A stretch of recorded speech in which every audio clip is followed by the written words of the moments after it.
Hi there, welcome to Informed Investing. My name is Don Lawrence. I'm the CEO of STA Research, and our platform is StockTargetAdvisor.com.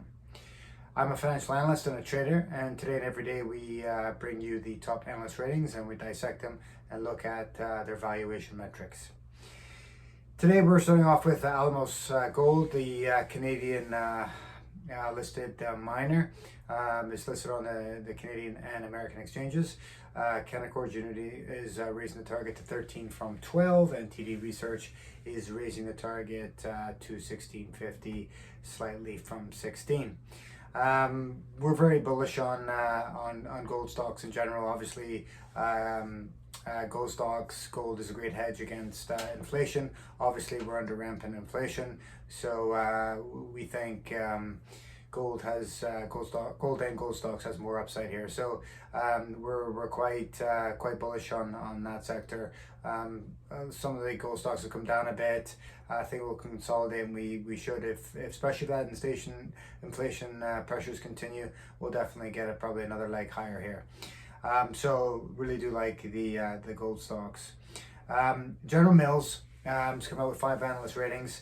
Credit Suisse is one of the most notable ones, and they are raising the target to 72 from 68, and they're maintaining the neutral in the stock. Of course, a lot of people going into these type of companies, they sort of tend to do well in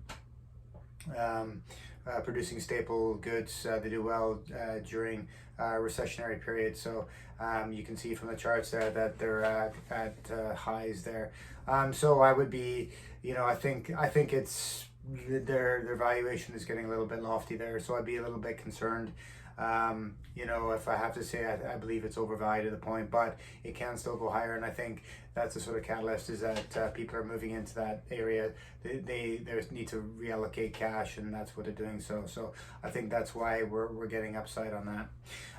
Next, we're on to NFLX. Truist Securities is cutting the target quite drastically, actually, to 210 from 300, and they're maintaining the hold rating on the stock. As far as, on the charts, valuation looks interesting, looks good, it's fallen a lot, but, it could be on a continued downtrend here, with macro pressures. We've not even seen the start of, if we're going to or in a recession, we've not even seen the beginning of it. So this could put more and more pressure as people cut those subscriptions on Netflix and other online TV subscriptions in order to save money. Myself, we had the regular Netflix tier, and we cut it back in half from the 2 subscribers to 1. So we're just not using it. So it's like, just cut it back. So I think a lot of people are going to do that with Netflix and other these type of subscriptions, just like Spotify and Amazon and other things like that. So hesitant on that on Netflix, and as I say, it might be a great value to buy, but looking at charts, but I definitely think it's got more downside there. Looking at Paychex, we got 6 analyst ratings out today. They've just come off earnings, beat the estimates. However, the stock is sliding. The stock is sliding because of concerns about, again, macroeconomics. So they're concerned about, softening of businesses cutting back and as such, to try and sort of get through a recession. So we've got Morgan Stanley maintaining equal weight rating and cutting the target slightly to 130 from 140. On the charts, I think the stock looks like it might still have some weakness in it. So you just kind of gotta be careful there. And if we get more market pressures, I can definitely push that downward. Last but not least, we're going to talk about Square or Block, the new name for it. Truist Securities is coming out on it, giving it a buy rating, maintaining that buy rating, and cutting the target to 105 from 145, so down $40.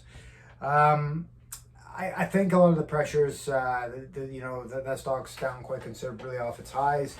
and I think a lot of that pressure is coming through concerns again about a recession, about small businesses not having the same amount of transactions. So they're concerned about investors are concerned about losing transactional fees, and obviously affecting the revenue. So that's really why the stock's sinking here. Also, it's Jack Dorsey there is quite involved in crypto, and crypto's taken a real whack as of late. So that sentiment's probably bleeding into block there and affecting the share price with regards to that. Looking on the chart, like it looks like a great buy. I mean, it really does. Valuation looks very attractive. It's back to getting close to its March 2020 lows. When the markets tanked as the onset of the pandemic happened. So I really think it can drop further, and it's definitely going to test those levels, and it might push through it. So it's definitely something to watch, but it does look like a very good buy here, absolutely. But always caveat beware, caveat emptor, buyer beware. With that, the markets keep going down, that'll go with it. But it is looking attractive. Anyways, guys, hope that helps. Just a quick recap on top analyst ratings for today. If you're interested in more analyst ratings, check out our website. We have the best coverage around the world on our analyst rating tabs. And if you sign up for a premium service, you get analyst ratings delivered to you pre-market midday every day for just $5 a month. And you get a lot of other great research tools with that. Thanks for checking us out, guys. Appreciate it as always. Remember, your best trade is a hedge. Cheers.